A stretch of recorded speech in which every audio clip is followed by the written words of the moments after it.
अस्सलाम वालेकुम नाज़रीन नाज़रीन उम्मीद थी रहियो सिंधी नाज़ टीवी महिरबानी करे तव्हां चैनल सब्सक्राइब न थियल तो चैनल के ज़रूर सब्सक्राइब कंदा। नाज़रीन मुमताज़ मौलाई जो हींअर वाक़ियो थियो है तो मुमताज़ मौलाई जो एक्सीडेंट थी वियो है ऐं मुमताज़ मौलाई तमाम ज़ख्मी है। ये एक्सीडेंट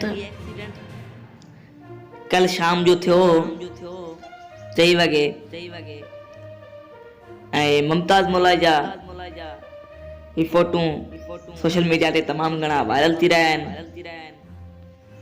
मुमताज़ मौलाई हींअर अस्पताल ते दाखिल है।